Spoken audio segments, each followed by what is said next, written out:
Isang malakas na kalabog ang gumambala sa marangyang katahimikan ng mansyon ng mga Taylor.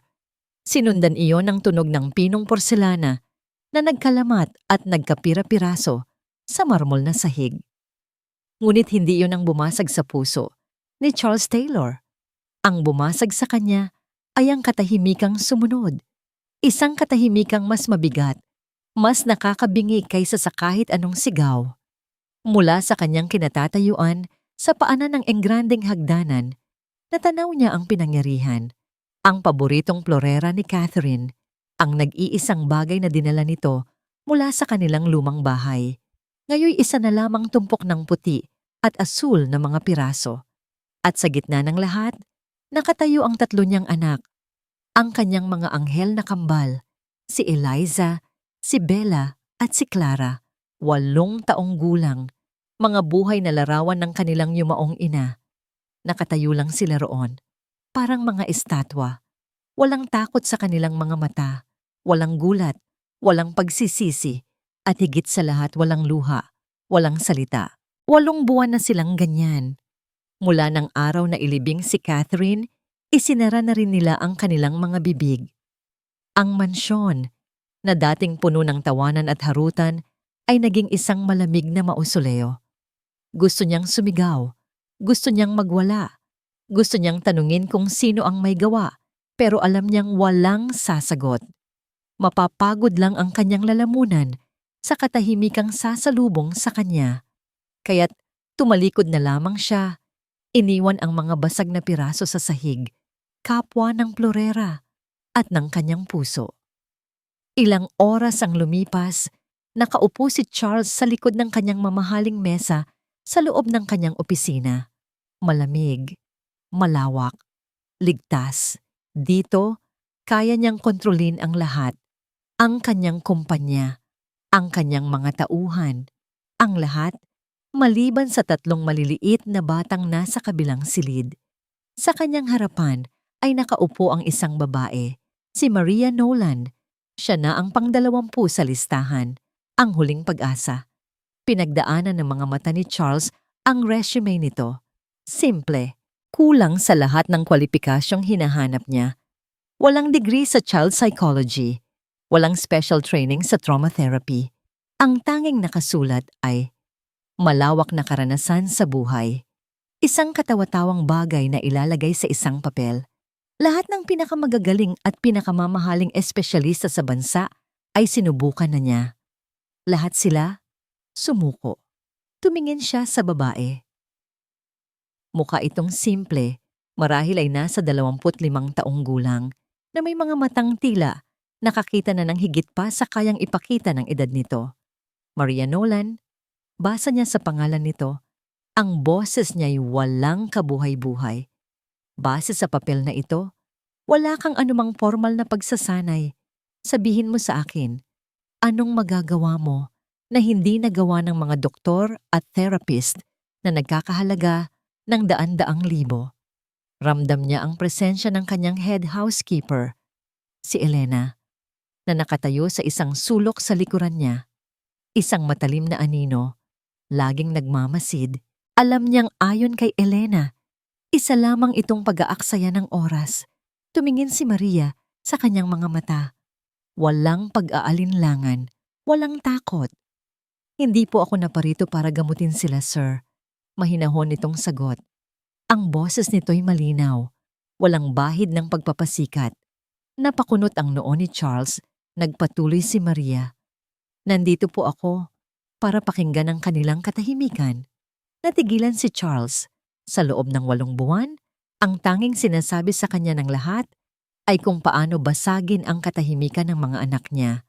Kung paano sila piliting magsalita. Kung paano gamutin ang kanilang kondisyon.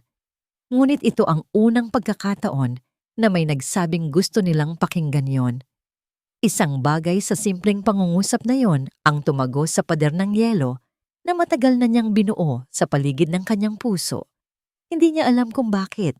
Siguro dahil sa pagod, siguro dahil sa desperasyon, o siguro dahil sa unang pagkakataon, naramdaman niyang may isang taong nakaintindi, hindi sa kung ano ang problema, kundi sa kung ano ang nararamdaman niya sa gitna ng problema.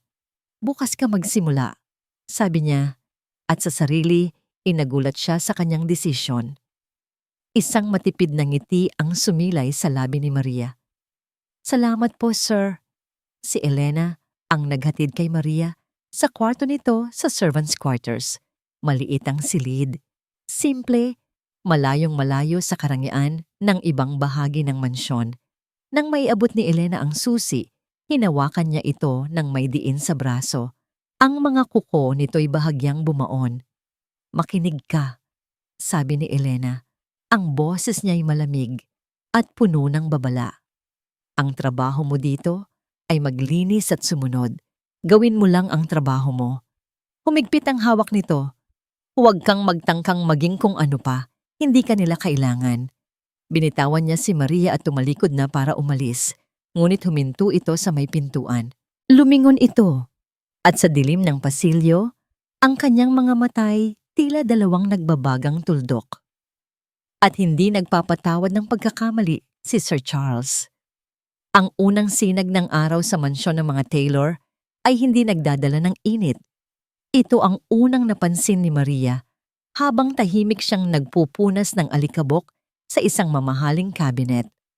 Ang liwanag ay tumatagos sa malalaking bintanang salamin, pinapakintab ang sahig na marmol at pinapatingkad ang kulay ng mga gintong palamuti. Ngunit ang liwanag ay nananatiling malamig, parang isang magandang palamuti na walang buhay.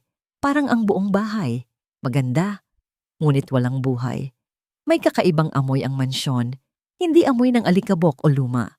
Amoy ito ng mamahaling panlinis at air freshener. Ngunit sa ilalim ng lahat ng yon, may naamoy si Maria na iba. Isang amoy lungkot. Ang uri ng bigat sa hangin na naiiwan sa isang silid na matagal nang hindi napupuno ng halakhak. Ang almusal ay isang pagpapatunay sa kanyang naramdaman. Inihain niya ang pagkain sa mahabang lamesa ng dining hall. Si Sir Charles sa isang dulo, nagtatago sa likod ng isang business newspaper. Ang tatlong bata sa gitna, magkakatabi. Si Eliza, si Bella, at si Clara. Ang kanilang mga galaw ay tila sabay-sabay at walang tunog. Kumukuha ng tinapay, nagsasali ng gatas, na parang mga manikang de susi. Walang nagsasalita. Ang tanging maririnig ay ang kalansing ng mga kubyerto sa plato. Pinagmasdan sila ni Maria mula sa isang sulok. Pinagmasdan niya ang mga mata ng mga bata. Blanko. Malayo ang tingin. Tila mga bintanang nakasara, hindi mo masilip kung ano ang nasa loob. Pero alam ni Maria, sa likod ng mga nakasarang bintanang yon, ay may mga batang gustong sumigaw. Pagkatapos ng almusal, lumabas si Maria sa hardin.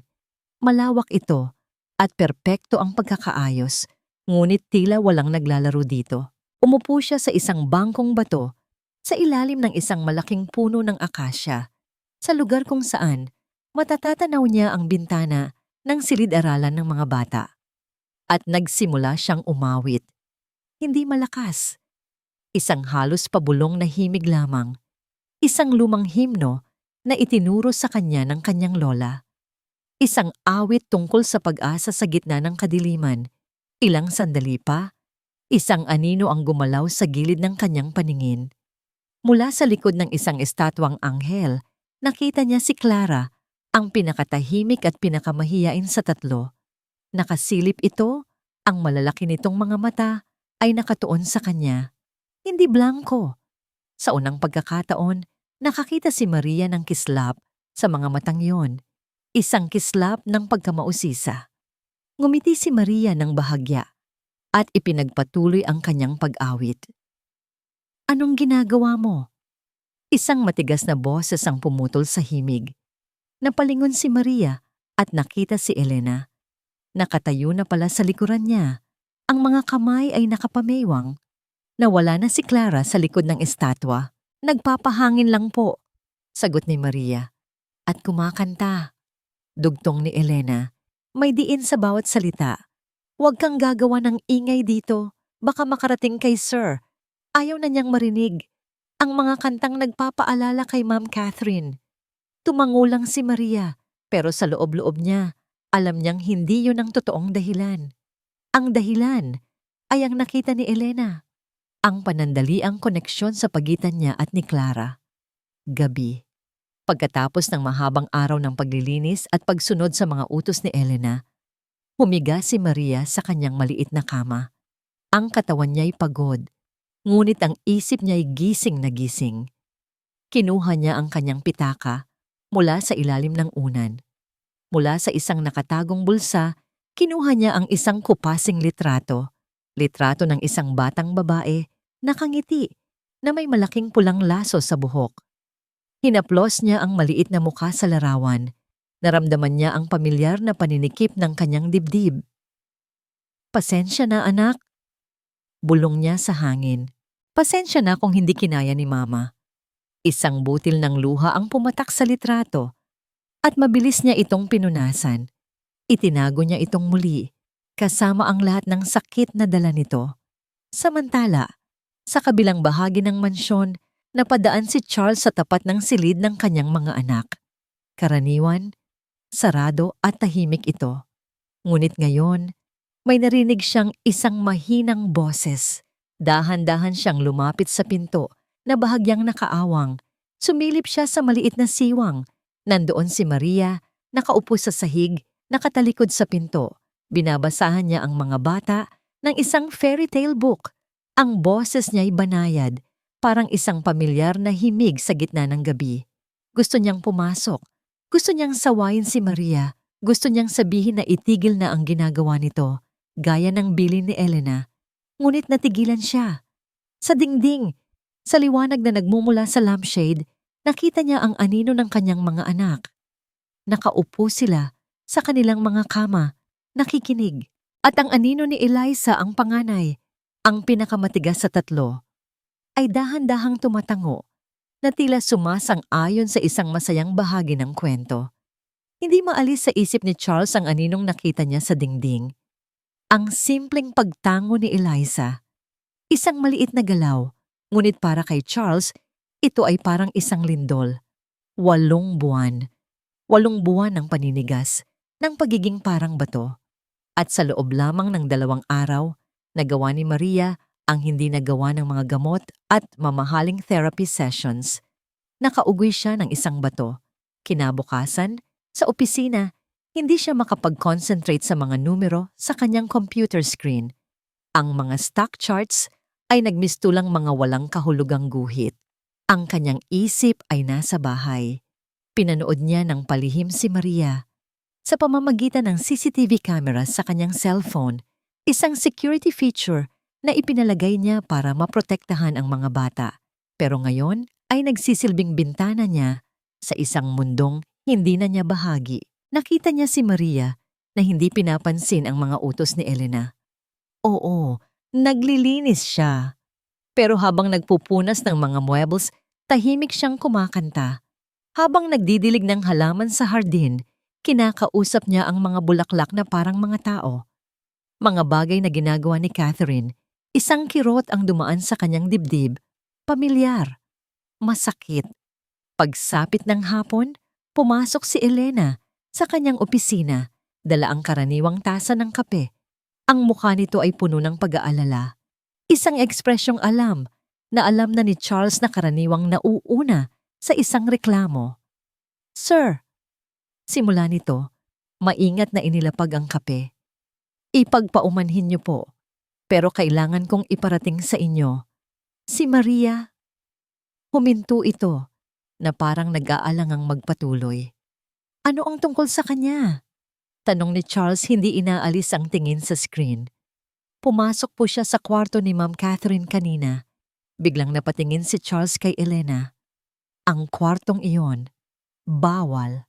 Ipinagbawal niya ang sino man na pumasok doon, maliban kay Elena para maglinis.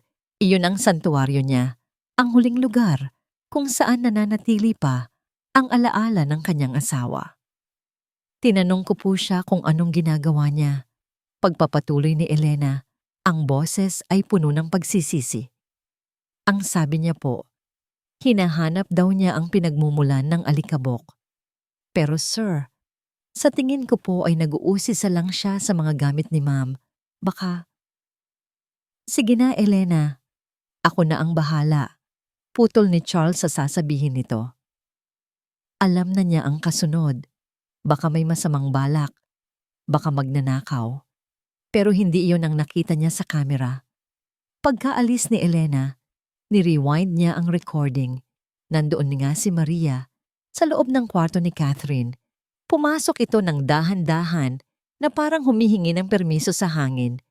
Hindi ito nag-usisa, hindi ito naghalungkat. Ang tanging ginawa nito ay lumapit sa piano. Hinaplos nito ang mga tipa na parang hinahaplos ang isang natutulog na bata. Pinunasan niya ng alikabok ang ibabaw nito gamit ang dulo ng kanyang damit. At sa isang sandali, umupo ito at marahang idinikit ang mga daliri sa mga tipa na hindi naman gumagawa ng tunog. Pagkatapos ay tumayo na ito at umalis.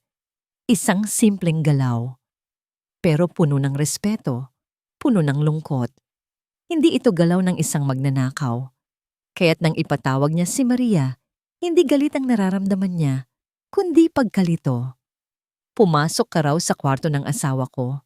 Sabi niya, sinisikap na panatilihing malamig at may awtoridad ang kanyang boses. Tumango si Maria. Hindi ito nagsinungaling. Opo, sir. Pasensya na po. Bakit? Maalikabok po ang piano.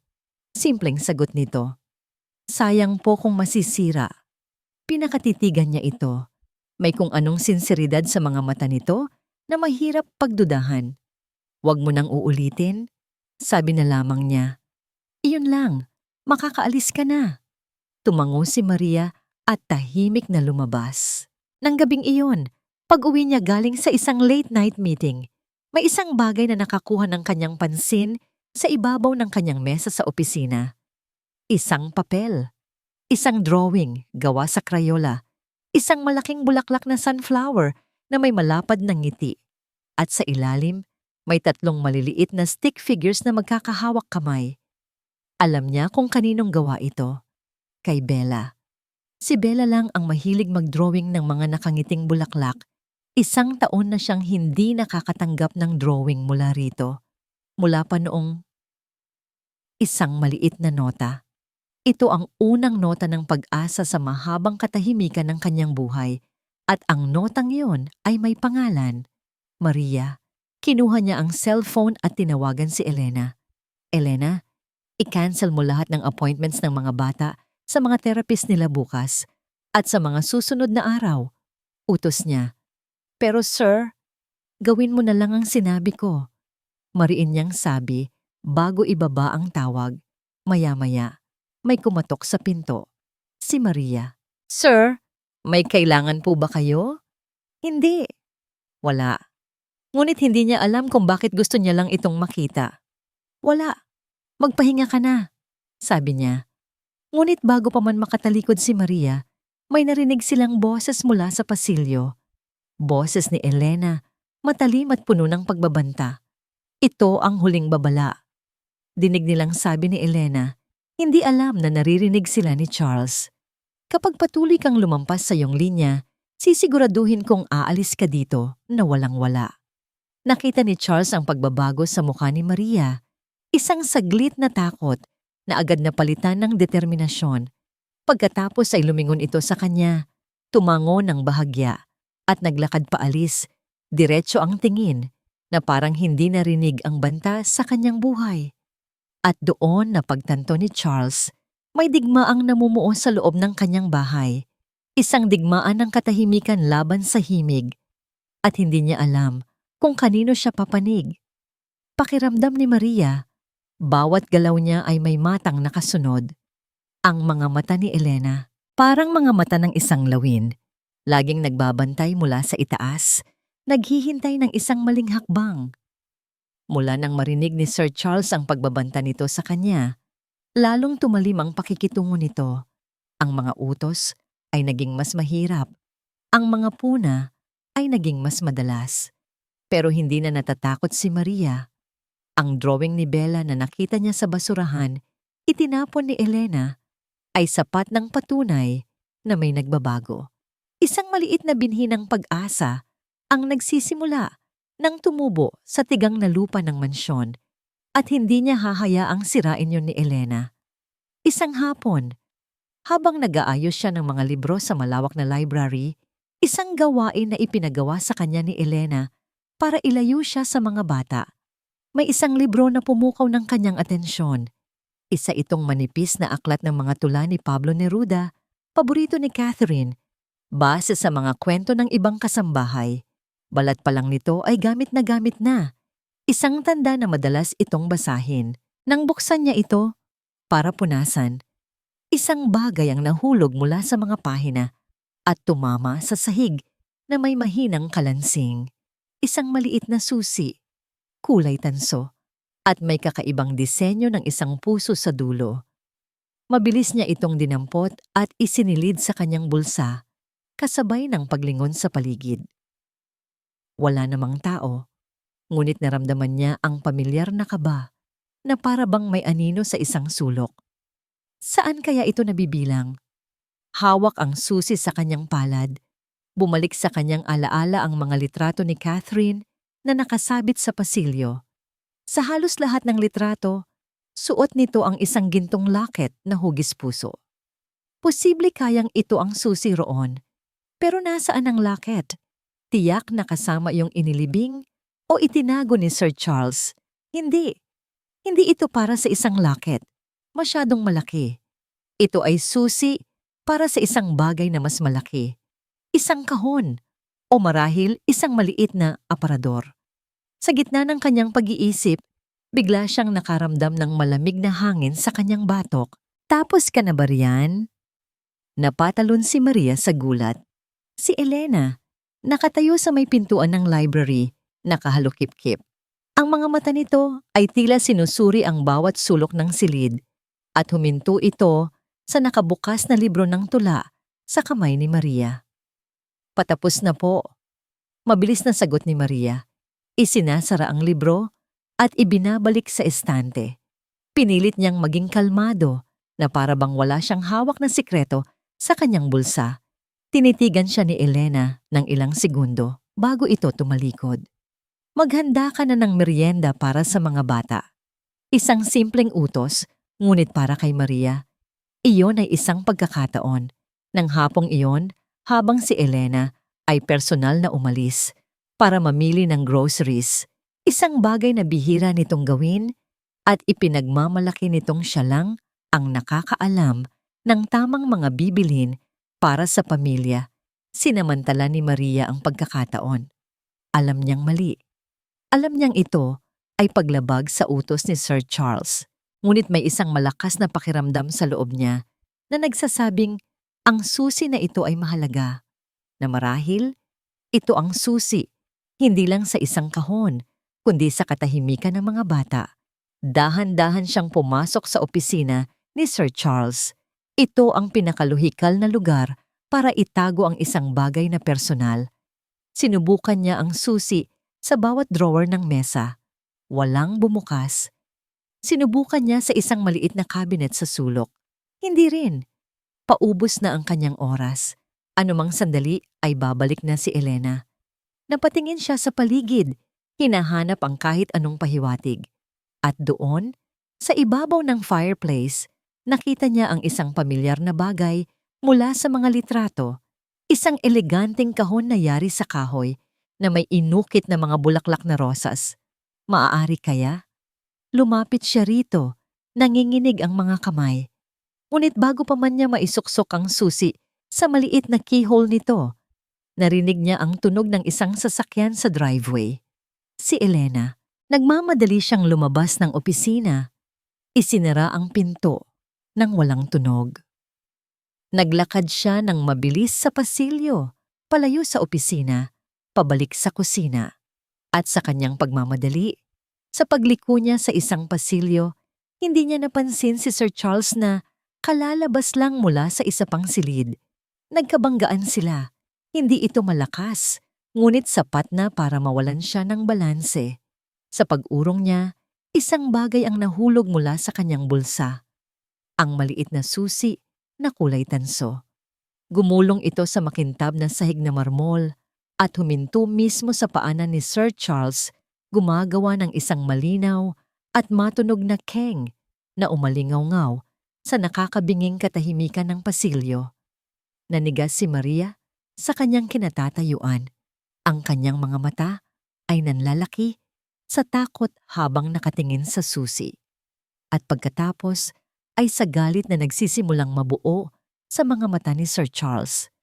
Tila huminto ang pag-ikot ng mundo sa loob ng pasilyong yon. Ang mga mata ni Charles ay nakapako sa maliit na susi sa sahig. Pagkatapos ay dahan-dahang umangat ang kanyang tingin kay Maria. Ang ekspresyon sa mukha nito, ang takot, ang gulat, ang pagkakasala, ay sapat ng kumpirmasyon. Hinanda ni Maria ang sarili para sa sigaw, para sa galit, para sa mga salitang magpapalayas sa kanya sa mansyon. Ngunit hindi iyon ang nangyari. Dahan-dahang yumuko si Charles at pinulot ang susi. Tinitigan niya ito sa kanyang palad. Hinaplos ng kanyang hinlalaki ang hugis pusong dulo. Isang pamilyar na bigat, isang pamilyar na lamig. Ang kanyang boses, nang sa wakas ay magsalita siya, ay hindi galit. Ito ay pagod. Puno ng isang luma at malalim na kalungkutan. Saan mo ito nahanap? Tanong niya, hindi nakatingin kay Maria. Sa isang libro po, sa library. Nanginginig na sagot ni Maria. Hindi ko po sinasadya. Hindi sumagot si Charles. Sa halip nagsimula siyang maglakad, palayo sa kanya. Huminto ito sandali at lumingon. Ang kanyang mga matay tila nakikiusap. Sumunod ka sa akin. Nag-aalangan man, sumunod si Maria. Dinaanan nila ang opisina at nagpatuloy si Charles papunta sa sala kung saan naroon ang malaking fireplace. Ang lugar kung saan nakita ni Maria ang kahon. Tumigil si Charles sa harap ng fireplace. Tumingala siya sa kahoy na kahon na nakapatong dito. Ang kahon na may mga inukit na rosas. Ang kahon ng mga alaala ni Catherine. Alam mo ba kung ano ito? Tanong niya kay Maria. Ang boses ay halos pabulong. Umiling si Maria. Ito ang kanyang treasure box. Sabi ni Charles, isang mapait na ngiti ang sumilay sa kanyang mga labi. Dito niya itinatago ang lahat ng bagay na mahalaga sa kanya. Pero hindi nabibili ng pera. Ang unang sulat ko sa kanya, ang unang hibla ng buhok ng mga bata, ang mga tula na isinusulat niya kapag hindi siya makatulog. Dahan-dahan niyang isinuksok ang susi sa keyhole. Isang click ang maririnig at binuksan niya ang takip. Ang loob ng kahon ay amoy lavender at mga lumang papel. Sa gitna ng mga pinatuyong bulaklak at maliliit na trinkets, naroon ang isang bagay na agad na nakakuha ng pansin ni Maria. Isang talaarawan na nababalutan ng kayumangging katad. Simple, ngunit mukhang puno ng mga lihim. Inabot ito ni Charles. Tinitigan niya ito ng matagal na parang isang bagay na parehong sagrado at mapanganib. Pagkatapos, sa isang iglap, inabot niya ito kay Maria. Natigilan si Maria. Sir? Basahin mo. Utos ni Charles, ang boses ay basag. Marahil ay mas maiintindihan mo sila kung malalaman mo kung ano ang nasa isip ng kanilang ina. Marahil ay may makikita ka na hindi ko na makita. Nanginginig ang mga kamay ni Maria nang tanggapin niya ang talaarawan. Ang bigat nito ay hindi lang bigat ng papel, kundi bigat ng mga alaala, ng mga salitang hindi nasabi, ng isang buhay na nagwakas ng maaga, nang ang kanyang mga daliri ay dumampi na sa takip na katad. Isang matinis na boses ang biglang bumasag sa kanilang sandali. Sir! Sabay silang napalingon ni Charles. Si Elena, hingal na nakatayo sa may pintuan ng sala. Ang kanyang muka ay nababalutan ng pagkaalarma. Dala-dala pa niya ang mga paper bag mula sa pamimili. Sir, ano pong ginagawa niya? Sigaw ni Elena. Itinuturo si Maria na parang isang kriminal. Sinabi ko na po sa inyo, may masamang balak ang babaeng iyan. Nagnanakaw siya ng gamit ni Ma'am. Bago pa man makasagot si Charles, kumilos si Elena. Mabilis itong lumapit at walang pakundangang inagaw ang talaarawan mula sa mga kamay ni Maria na paurong si Maria sa gulat. Akin na yan. Hindi mo karapat-dapat hawakan yan. Asik ni Elena. Yakap-yakap ang talaarawan na parang sarili niyang kayamanan. Elena, tama na. Saway ni Charles, ngunit ang kanyang boses ay nagambala ng pagkalito. Si Elena, gamit ang sandali ng pagkalito ni Charles, ay hinarap ito. Ang kanyang mga mata ay naglalandas ng mga pekeng luha. Sir, nakita ko po siya. Palihim siyang pumasok sa opisina ninyo kanina. Hinahanap niya ang susi.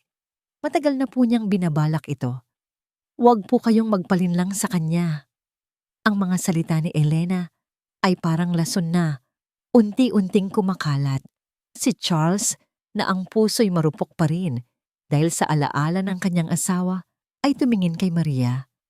Ang kaninang bahagyang tiwala sa kanyang mga mata ay napalitan ng pamilyar na pagdududa at pagkadismaya. Totoo ba yon, Maria? Pumasok ka sa opisina ko? Opo, pero hindi na naituloy ni Maria ang sasabihin niya. Itatago ko na po ito, sir, sabi ni Elena. Ang boses ay nagbabalik sa pagiging kalmado at may kontrol. Para po maging ligtas, ako na po ang mag-iingat sa mga gamit ni Ma'am. At bago pa man makatutol si Charles o makapagpaliwanag si Maria, tumalikod na si Elena. Dala-dala ang talaarawan. Tumayo si Charles hindi makatingin kay Maria. Ang kanyang mga balikat ay bumagsak sa bigat ng isa na namang pagkabigo. Lumabas ka muna, sabi niya. Ang boses ay malamig na parang yelo. Huwag na huwag ka nang lalapit sa mga bagay na hindi sayo. Ituring mo itong huling pagkakataon mo. Ang pintuan ng sala ay isinara. Hindi sinara ng malakas. Isinara ito ng dahan-dahan na mas masakit pa. Isang pinto na isinara sa pagitan nila na nag-iwan kay Maria sa pasilyo, mag-isa, na may pakiramdam ng matinding pagkatalo.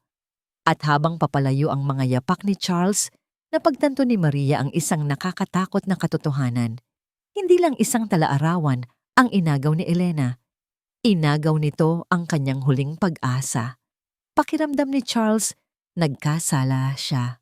Isang pakiramdam na pilit niyang iwinawaksi sa tuwing maaalala niya ang pagkadismaya sa mga mata ni Maria. Ngunit kasabay nito, naroon din ang pakiramdam ng pagtataksil. Paano kung tama si Elena? Paano kung pinaglalaruan lang siya ng kahinaan niya?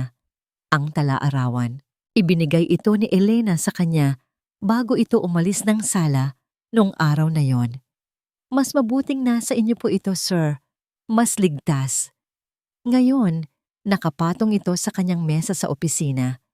Isang kayumangging parihaba ng katad, tahimik at puno ng mga salitang ayaw niyang harapin. Gabi-gabi, tinititigan niya ito. Gabi-gabi, gusto niyang buksan. Ngunit sa tuwing hahawakan niya ito, bumabalik ang alaala ni Catherine. Nakaupo sa tabi niya, hawak ang parehong talaarawan. Charles, may gusto akong basahin sa'yo. Sabi nito noon. Ang boses ay puno ng pananabik. Mamaya na, mahal. May tinatapos lang akong importante. Sagot niya, hindi man lang inaalis ang tingin sa laptop. Hindi na dumating ang mamaya. Ang bawat pahina ng talaarawan ay isang paalala ng kanyang mga pagkukulang, kaya't hinayaan na lamang niya itong nakasara. Isang monumento ng kanyang pagsisisi. Samantala, napansin niya ang mga pagbabago sa mansyon. Naging mas mahigpit si Elena. Ang mga bintana ay laging nakasara. Ang mga kurtina ay laging bahagyang nakatabing. Tila sinusubukan nitong harangan ang anumang liwanag o sino mang nagdadala nito na makapasok. Si Maria ay halos hindi na niya nakikita. Laging nasa kusina o sa laundry room o sa pinakamalayong sulok ng hardin. Binigyan siya ni Elena ng mga gawaing maglalayo sa kanya sa mga bata. Isang malinaw na kampanya ng paghihiwalay. Mas nagiging unstable po ang mga bata. Sir, mula nang dumating siya, Sabi ni Elena isang umaga habang inihahain ang kanyang kape. Nagiging mapusok si Eliza, laging malungkot si Bella, at si Clara po, lagi na lang tulala. Baka po masyadong na-stress sa presensya ng isang estranghero. Hindi umimik si Charles, ngunit itinanim ng mga salita ni Elena ang binhi ng pagdududa sa kanyang isipan. Ngunit may mga bagay na hindi kayang kontrolin ni Elena. Isang hapon, habang naglalakad si Charles sa pasilyo, naamoy niya ito. Amoy ng bagong lutong cookies, chocolate chip. Ang paborito ni Catherine. Ang amoy na yon ay parang isang time machine na nagbalik sa kanya sa mas masasayang araw. Sinundan niya ang amoy hanggang sa tapat ng silid-aralan ng mga bata. Sarado ang pinto, ayon sa utos ni Elena. Ngunit sa ilalim ng pinto, may isang maliit na plato. Sa ibabaw nito, may 3 cookies na hugis bituin. Isang tahimik na handog. Kinagabihan, bago siya pumasok sa kanyang silid, napadaan siyang muli sa tapat ng silid ng mga bata. Wala na ang plato, wala na ang cookies. Sa kabila ng mga pader na itinatayo ni Elena, nakakahanap pa rin si Maria ng paraan. Nakakahanap siya ng mga siwang para maiparating ang kanyang pagmamahal. Nang gabing iyon, hindi mapakali si Charles sa kanyang pagtulog. Napanaginipan niya si Catherine. Nakatayo raw ito sa kabilang dulo ng kanilang silid, sa tabi ng bintana, naliligo sa liwanag ng buwan. Nakangiti ito sa kanya, ngunit ang nangiti ay hindi umabot sa kanyang mga mata. May lungkot doon. Isang pakiusap.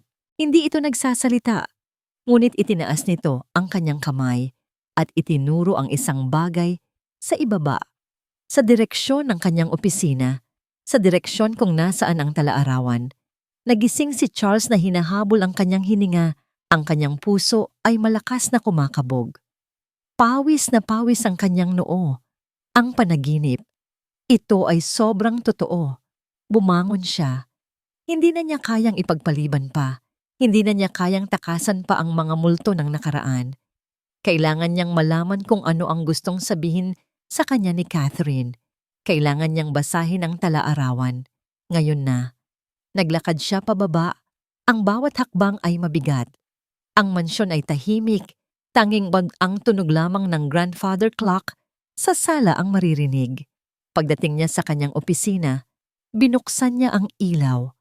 Lumapit siya sa kanyang mesa.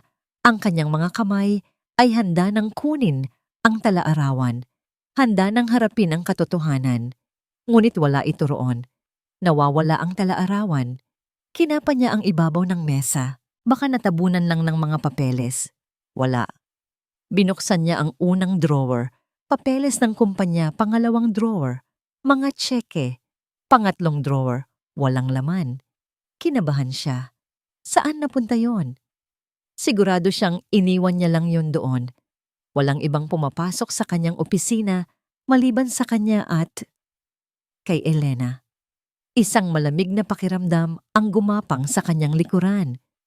Mabilis niyang tiningnan ang recording ng CCTV para sa araw na yon.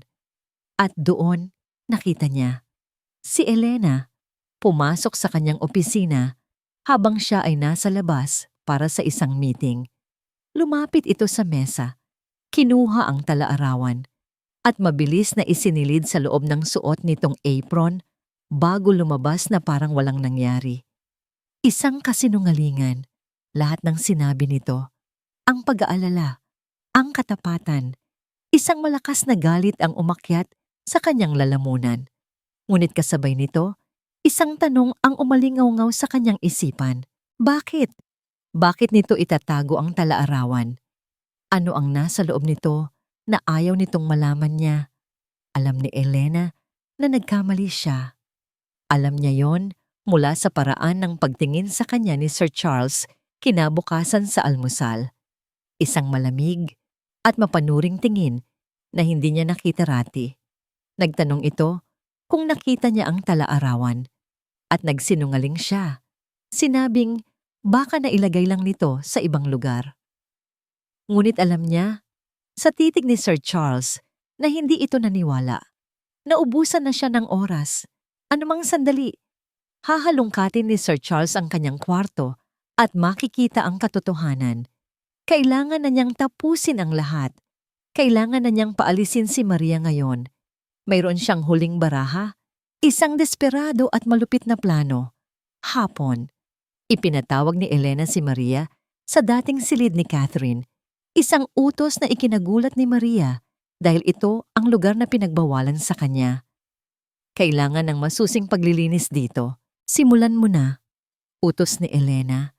Bago ito tumalikod at isinara ang pinto, iniwan si Maria sa loob. Nag-aalangan si Maria. Kakaiba ang pakiramdam niya, ngunit trabaho pa rin ito. Nagsimula siyang magpunas ng alikabok sa mga muebles, sinusubukang huwag pansinin ang mga larawan ni Catherine na tila nakatingin sa kanya mula sa mga silver frame. Lumapit siya sa isang maliit na mesa sa tabi ng bintana. Sa ibabaw nito ay nakapatong ang isang bagay na pamilyar. Isang music box na yari sa porselana, pinalamutian ng maliliit na anghel na ginto. Ito ang music box na nakita niya sa mga litrato ni na Charles at Catherine noong kanilang kasal. Hinawakan niya ito ng may pag-iingat, pinupunasan ng pinong ibabaw. Ngunit sa pag-angat niya rito, naramdaman niyang gumaan ito ng bahagya. At bago pa man niya maintindihan ang nangyayari, ang ilalim na bahagi nito ay biglang humiwalay. Ang buong music box ay bumagsak mula sa kanyang mga kamay, lumagapak sa sahig na gawa sa matigas na kahoy at nabasag sa maraming piraso. Nanlaki ang mga mata ni Maria sa takot. Hindi niya maintindihan. Hinawakan niya ito ng maingat. Paanong? Anong ginawa mo? Ang sigaw ay nagmula sa pintuan. Si Elena, nakatayo roon. Ang kanyang mukha ay isang perpektong maskara ng gulat at pangingilabot. Hindi ko po sinasadya, nauutal na sabi ni Maria habang pinupulot ang mga basag na piraso. Kusa po siyang nahulog. Sinungaling! Sigaw ni Elena. Nakita kita. Sinadya mo yan. At kasabay ng mga salitang yon, lumingon siya sa pasilyo at sumigaw sa abot ng kanyang makakaya. Sir Charles, tulungan niyo ako. Ilang segundo lang, dumating si Charles tumatakbo. Natigilan siya sa may pintuan. Ang kanyang mga mata ay nakapako sa eksena sa kanyang harapan. Si Maria, nakaluhod sa gitna ng mga basag na piraso ng kanyang pinakamahalagang alaala. At si Elena, na umiiyak sa isang sulok. Sinubukan ko po siyang pigilan, sir, sabi ni Elena sa pagitan ng mga hikbi. Pero galit na galit po siya. Itinulak niya po ako at ibinato ang music box. Hindi po totoo yan. Pagtatanggol ni Maria sa sarili, tumatayo. Ang kanyang mga mata ay puno ng desperasyon. Sir Charles, maniwala po kayo sa akin. Sira na po ang ilalim niya bago ko pa man hawakan. Tumingin si Charles mula kay Elena, patungo kay Maria. Ang kanyang isip ay isang magulong bagyo, ang nawawalang talaarawan, ang paninira ni Elena, ang panaginip niya. At ngayon, ito, ang huling piraso ng alaala ni Catherine na buo pa, ngayoy durog na sa sahig. Lahat ng sakit, lahat ng pagod, lahat ng galit na kinikimkim niya sa loob ng 8 buwan ay sumabog. Tama na! Ang kanyang sigaw ay umaling-awngaw sa buong mansyon, sapat na para patahimikin ang lahat. Lumapit siya, hindi kay Elena, kundi kay Maria. Ang kanyang mga mata ay nag-aapoy sa galit na dulot ng matinding sakit. Ang sakit ng pagkawala. At ngayon, ang sakit ng pagkasira. Hindi ko na alam kung sino ang paniniwalaan ko. Sabi niya, ang boses niya ay mababa at nanginginig. Pero isa lang ang nakikita ko ngayon. Simula nang dumating ka, puro gulo na lang ang nangyari. Sir, pakiusap. I said enough! Pinutol niya ang sasabihin nito. Itinuro niya ang pinto. You're fired. Kunin mo ang mga gamit mo. Gusto ko, paggising ko bukas, wala ka na dito. Napatitig si Maria sa kanya, ang kanyang mga mata ay nagsusumamo. Ngunit ang nakita lang niya ay isang pader na hindi na kayang tibagin. Nagpatuloy si Charles, ang kanyang mga salita ay kasing talim ng mga basag na porselana sa sahig. Bukas ang kaarawan ng mga anak ko. 8 taon na sila. Ang unang kaarawan nila na wala ang kanilang ina. At ayokong masira pa ang araw na yon dahil sa presensya mo dito. Iyon ang huling salita. Tumalikod siya, hindi na muling lumingon. Iniwan si Maria na nakatayo sa gitna ng mga durog na pangarap. Nang gabing iyon, sa kanyang maliit na kwarto, umupo si Maria, walang imik, walang luha. Tila naubos na ang lahat. Tumingin siya sa kalendaryo sa dingding. May bilog na pula sa petsa para bukas. Ang petsang narinig niya mula sa bibig ni Sir Charles, ang kanilang 8 kaarawan. Isang alaala ang biglang pumasok sa kanyang isip. Ang mga salitang nabasa niya ng panandalian sa talaarawan ni Catherine bago ito agawin ni Elena. Isang pangungusap lang, ngunit malinaw na malinaw. Para sa kanilang 8 kaarawan, ang tanging hiling ko lang ay isang simpleng cake at 3 manikang yari sa tela, katulad ng sa akin nung bata pa ako. Isang desisyon ang nabuo sa kanyang puso. Isang desisyon na hindi para sa kanya, o para kay Sir Charles, o para kay Elena. Kinuha niya ang kanyang pitaka at binilang ang kakarampot niyang ipon. Kahit ito na lang, Catherine, bulong niya sa hangin. Ang kanyang mga mata ay sa wakas ay napuno ng mga luhang hindi na niya napigilan. Para sa mga anak mo. Walang natulog si Maria ng gabing iyon. Habang ang buong mansyon ay nababalot sa dilim at katahimikan, ang maliit na ilaw sa kusina ang nagsilbing saksi sa kanyang tahimik na misyon. Gamit ang perang natitira sa kanyang pitaka na naibili niya ng mga sangkap sa isang 24-hour convenience store kaninang madaling araw, sinimulan niyang gawin ang kanyang huling handog. Hindi siya isang magaling na panadero. Ang kanyang cake ay simpleng-simple lamang. Isang maliit at bilog na chiffon cake na nilagyan niya ng puting icing na hindi perpekto ang pagkakapahid. Ngunit ginawa niya ito ng buong puso. Pagkatapos, kinuha niya ang mga retaso ng tela na itinago niya mula sa mga lumang damit at kurtina na ipinatapon ni Elena.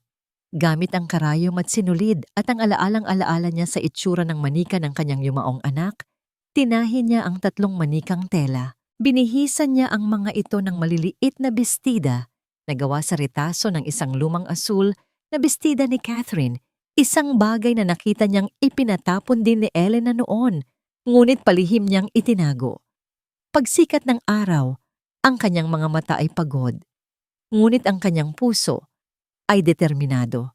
Ito na ang kanyang huling araw at gagawin niya itong makabuluhan.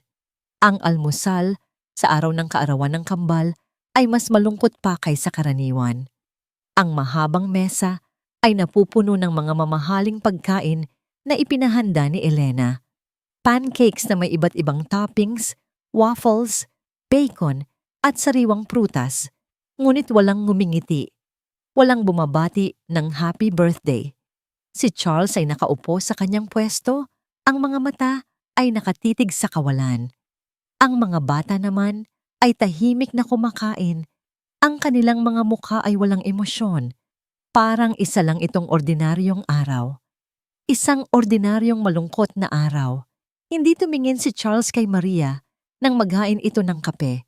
At hindi rin siya tiningnan ni Maria. Isang hindi nakikitang pader ang nakapagitan sa kanila.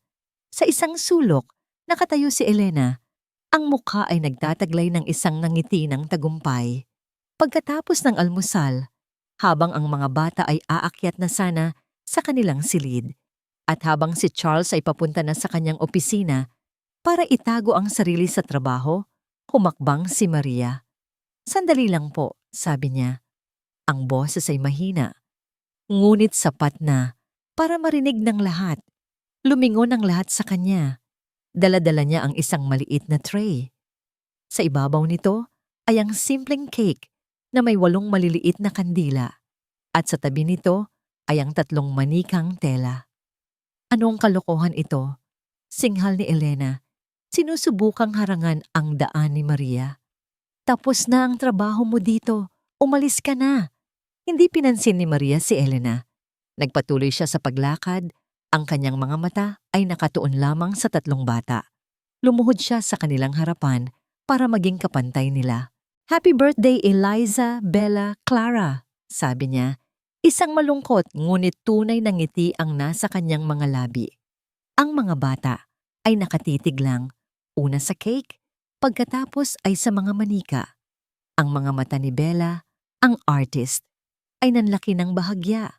Ang mga manika, ang mga damit ng manika. Ang kulay asul na tela na may maliliit na puting bulaklak. Pamilyar. Ito ang tela ng paboritong bestida ng kanilang mama. Dahan-dahang kinuha ni Maria ang bawat manika at inilagay sa mga kamay ng bawat bata. Si Eliza ang unang humawak dito. Ang kanyang mga daliri ay mahigpit na yumakap sa malambot na katawan ng manika. Sunod si Bella na hinaplos ang maliit na damit. At sa huli, si Clara na niyakap ang manika sa kanyang dibdib na parang isang bagay na matagal na niyang hinahanap. At doon, nagsimula ang isang maliit na pagbabago. Ang mga balikat ni Clara ay nagsimulang manginig. Isang maliit na panginginig sa una na sinundan ng isa pang mas malakas. Pagkatapos, isang maliit at pigil na tunog ang kumawala sa kanyang lalamunan, isang hikbi. Ang hikbing iyon ay parang isang bato na ibinato sa isang tahimik na lawa. Sumunod na nanginig ang mga balikat ni Bella, pagkatapos ay si Eliza. Sa unang pagkakataon, sa loob ng 8 mahahabang buwan, ang 3 bata ay nagsimulang umiyak. Hindi ito isang malakas na pag-iyak. Ito ay isang tahimik, masakit na pag-agos ng mga luhang matagal nang naipon sa kanilang mga puso. Niyakap nila ang mga manikang gawa sa retaso ng damit ng kanilang ina. At sa wakas, pinakawalan nila ang kanilang kalungkutan. Nakatayo lang si Charles naninigas, hindi makapaniwala sa kanyang nakikita. Ang galit sa kanyang puso ay biglang naglaho, napalitan ng isang malakas na alon ng pagkalito at sakit. Ang makita ang kanyang mga anak na umiiyak ay parang isang punyal na itinarak sa kanyang puso. Ngunit kasabay nito, mayroong ginhawa dahil sa wakas, nagpapakita na sila ng emosyon. Ang eksena ay bumasag sa kanyang galit. Lumapit siya kay Maria na nakaluhod pa rin. Ang kanyang intensyon ay hindi na malinaw. Galit pa ba siya? Naguguluhan? O nagpapasalamat? Sinabi ko nang tama na. Sigaw niya. Ngunit ang kanyang boses ay wala ng dating bagsik. Hinawakan niya ang braso ni Maria para itayo. "I told you to leave." Ngunit bago pa man niya mahila si Maria patayo, isang maliit na boses, basag at nanginginig dahil sa pag-iyak, ang pumigil sa kanya. "Papa." Natigilan si Charles. Binitawan niya si Maria. Dahan-dahan siyang lumingon sa pinanggalingan ng boses. Si Clara, ang kanyang bunso, ang pinakatahimik sa lahat. Nakatayo ito, hawak-hawak ang manika. Ang mukha ay basang-basa ng luha. Nakatingin ito sa kanya at nagsalita itong muli. Isang salita. "Papa." Ang salitang iyon ay tumagos sa bawat sulok ng mansyon.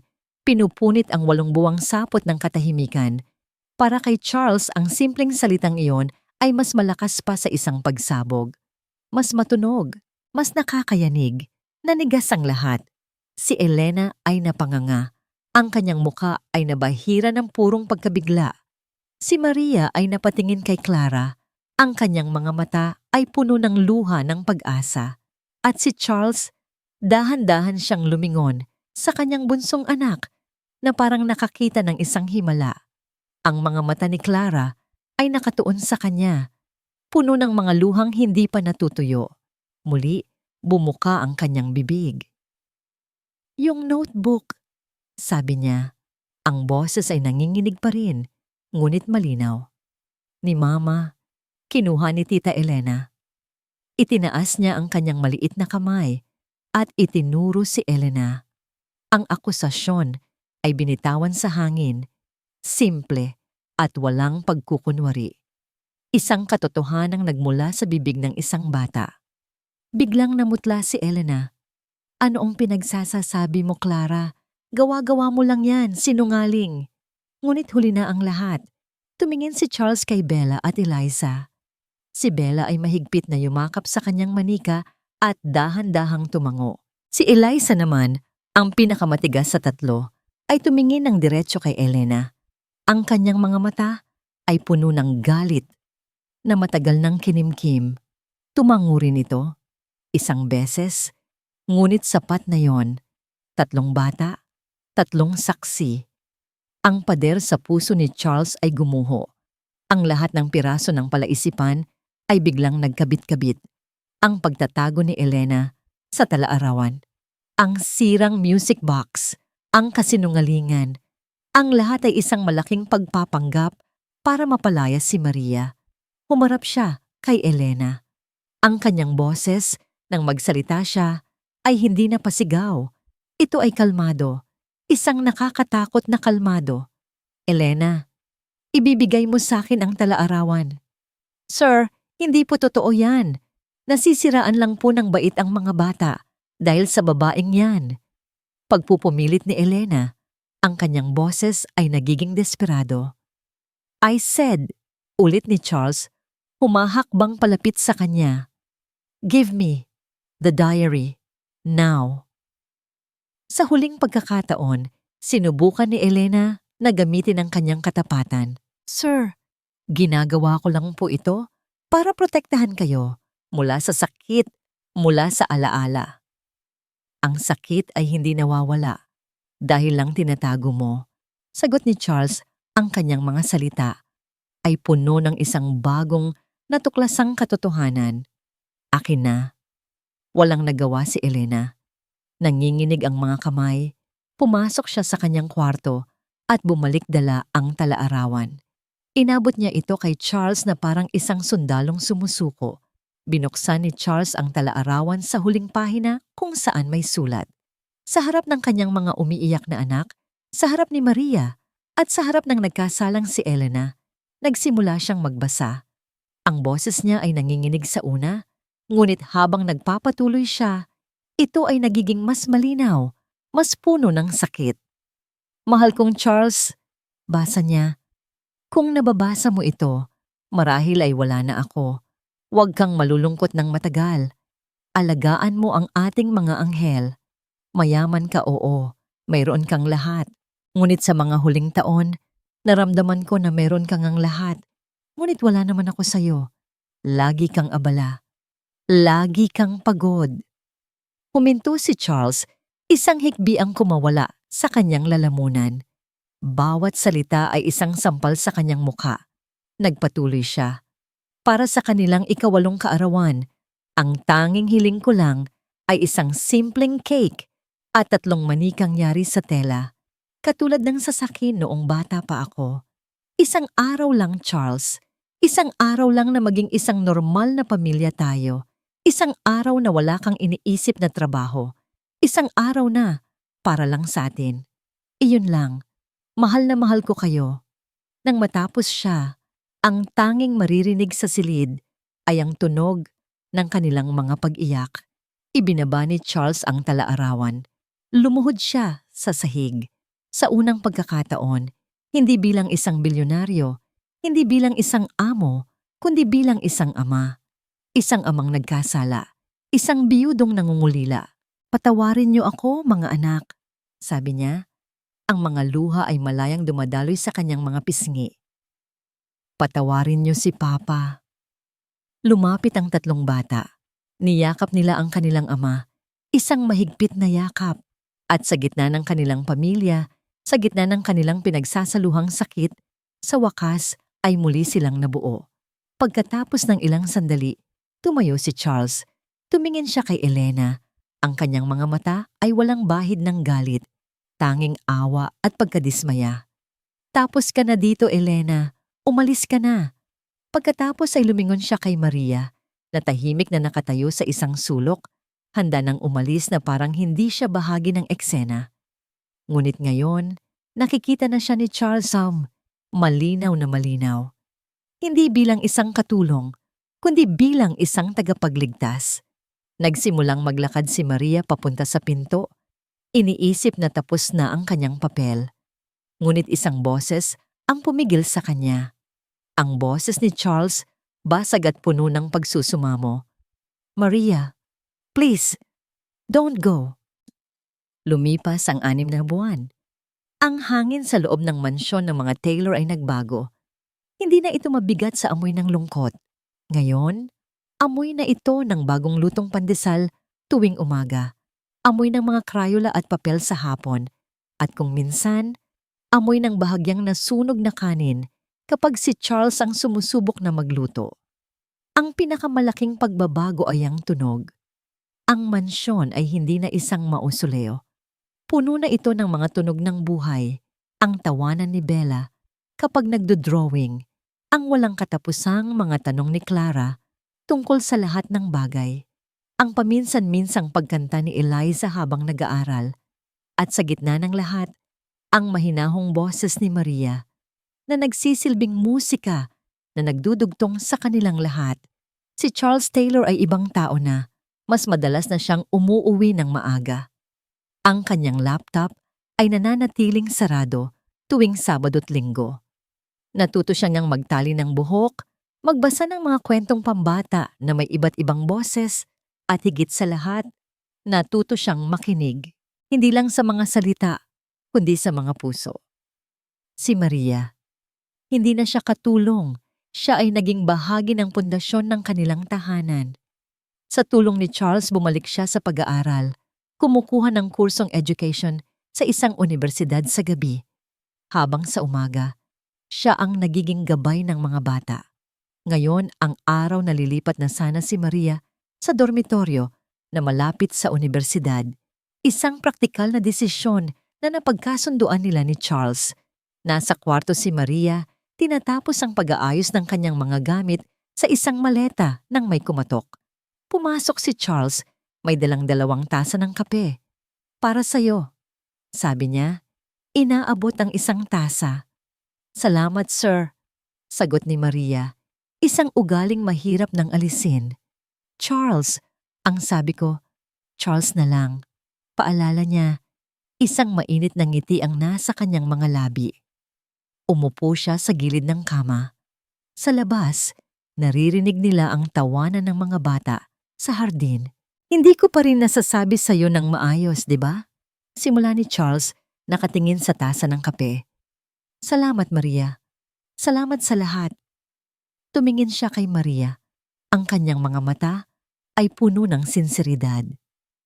"Hindi mo lang binuksan ang bibig ng mga anak ko. Binuksan mo rin ang mga mata ko. Ang puso ko. Iniligtas mo kaming lahat." Ngumiti si Maria. "Ang pagmamahal niyo po sa kanila ang nagligtas sa inyo. Naging tulay lang po ako." Isang sandali ng katahimikan ang namagitan sa kanila. Isang komportableng katahimikan. "Handa ka na ba?" tanong ni Charles. Tumango si Maria. "Opo, excited na rin po ako." "Maria," sabi ni Charles, at sa pagkakataong ito, ang kanyang boses ay may kakaibang bigat. "May halong kaba?" May isa pa akong gustong sabihin." Inilapag niya ang kanyang tasa at kinuha ang kamay ni Maria. Nagulat si Maria sa init ng palad nito. "Huwag ka nang umalis," sabi ni Charles. Ang kanyang boses ay halos pabulong. "Huwag kang lumipat sa dorm." "Pero Sir Charles," pagtatama ni Maria sa sarili. "Mas praktikal po. Mas malapit sa eskwela." "Alam ko," sabi ni Charles, "pero hindi yon ang ibig kong sabihin." Tumingin siya ng diretso sa mga mata ni Maria. "Stay here, Maria. Manatili ka dito." Huminto siya. Huminga ng malalim. "Hindi para sa mga anak ko. Sila ang dahilan kung bakit ka pumasok sa buhay namin, oo. Pero ngayon, gusto kong manatili ka para sa akin." Natigilan si Maria. Ang tibok ng kanyang puso ay biglang bumilis. Alam kong masyadong mabilis, pagpapatuloy ni Charles, at alam kong marami pa kaming dapat ayusin sa mga buhay namin. Pero isa lang ang sigurado ako. Mula nang dumating ka, ang bahay na ito ay naging tahanan ulit. At ikaw ang naging ilaw nito. Ang ilaw ko. Bago pa man makasagot si Maria, biglang bumukas ang pinto at pumasok ang tatlong bata. Tumatakbo. Ang kanilang mga mukha ay puno ng lungkot. Tita Maria, aalis ka na po ba talaga? Tanong ni Clara. Niyakap ang baywang ni Maria. Sabi ni Papa, doon ka na raw po titira sa malayo. Sabi ni Bella, ang kanyang labi ay nakanguso. Si Eliza, na laging seryoso, ay lumapit at hinawakan ang kabilang kamay ni Maria. Please stay, Tita Maria, sabi nito, ang boses ay seryoso. We want you to be our new sunshine. Napatingin si Maria mula sa mga bata patungo kay Charles. Nakita niya sa mga mata ng 4 na taong ito ang iisang bagay, ang takot na muling maiwan. At sa kaibuturan ng kanyang puso, naramdaman niya ang parehong bagay. Dito, sa piling nila, nahanap niya hindi lang isang trabaho, kundi isang pamilya. Isang lugar kung saan ang sarili niyang basag na puso ay nagsimulang maghilom. Isang nginang ngiti ang dahan-dahang sumilay sa kanyang mga labi. Isang ngiti na puno ng kapayapaan at kaligayahan. Kasabay nito, isang butil ng luha ang pumatak mula sa kanyang mata. Luha ng pasasalamat. Tumingin siya kay Charles pagkatapos ay sa 3 batang nakayakap sa kanya. At sa wakas, tumango siya. Hindi na kailangan ng mga salita. Ang pagtango na yon ay sapat na. Si Charles ay ngumiti. Isang ngang ngiti na umabot hanggang sa kanyang mga mata. Lumapit ang mga bata at niyakap silang dalawa. Isang magulo, ngunit masayang yakap ng isang pamilya. Mula sa bintana, ang sikat ng araw ay pumasok. Nagbibigay liwanag sa silid. Sa wakas, ang mansyon ng mga Taylor ay hindi na malamig. Puno na ito ng init. Puno na ito ng pag-asa. Puno na ito ng isang bagong simula.